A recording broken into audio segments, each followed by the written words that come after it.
நபி ஸல்லல்லாஹு அலைஹி வஸல்லம் அவர்கள் செய்தது ஒரே ஒரு ஹஜ் தான். அதுக்கு பிறகு ஹஜ்ஜத்துல் வதா என்பதாக சொல்லுவாங்க. அதில் அடிக்கடி நபி ஸல்லல்லாஹு அலைஹி வஸல்லம் முழங்கி கொண்டிருந்த ஒரு முழக்கம், ஹுது அன்னி மனாசிக்கக்கும், என்னிடத்திலிருந்து ஹஜ் உம்ராவுடைய கிரிகைகளை பிடித்து கொள்ளுங்கள், படித்து கொள்ளுங்கள், கற்றுக்கொள்ளுங்கள் என்பதாக அடிக்கடி சொல்லிக்கிட்டே இருப்பாங்க. நபி ஸல்லல்லாஹு அலைஹி வஸல்லம் அந்த கட்டளையை ஏற்கும் வண்ணத்தில் நாம குர்ஆனில் ஒரு 11 ஆயத்து மட்டும், ஹதீஸில் ஒரே ஒரு ஹதீஸ் மட்டும் படித்தாலே கிட்டத்தட்ட அந்த கட்டளைக்கு கட்டுப்பட்டு நம்மால் ஒரு குறிப்பிட்ட அளவு வரைக்கும் நம்ம கல்வியை அடைந்து கொண்டோம் என்ற முறையில் நாம் சந்தோஷப்பட முடியும். குர்ஆனில் பார்க்கும் பொழுது 22வது சூரா இருக்கக்கூடிய சூரத்துல் ஹஜ்ஜில் 27வது ஆயத்து, 28, 29 இந்த 3 ஆயத்து மட்டும்.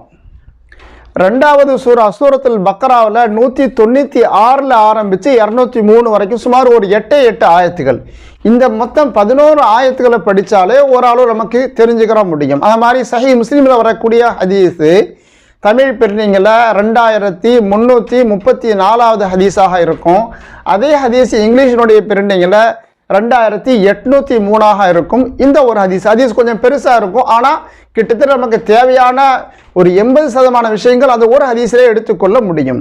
எனவே இன்ஷா அல்லாஹ் இந்த குர்ஆனுடைய வசனங்களையும் ஹதீஸையும் நாம் படிக்க வேண்டும். காரணம், எத்தனையோ பல லட்சங்கள் செலவழிக்க தயாராகிட்டோம், உடல் உழைப்பு எவ்வளவோ கொடுக்க ஆரம்பிச்சிடும், அத்தனையும் செஞ்சு போட்டு ஒரு சின்னதாக இதை படிக்கிறதுக்கு மட்டும் ஏன் தயங்கணும்?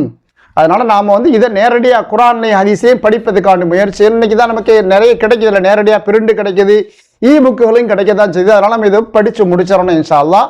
நபி ஸல்லல்லாஹு அலைஹி வஸல்லம் நமக்கு கட்டளையாக இட்டாங்க, நீங்கள் படிங்க, கற்றுக்கொள்ளுங்கன்னு சொன்னதுனால தலை சாய்க்கும் வண்ணம் உடனே செய்தணும் நம்ம அதை.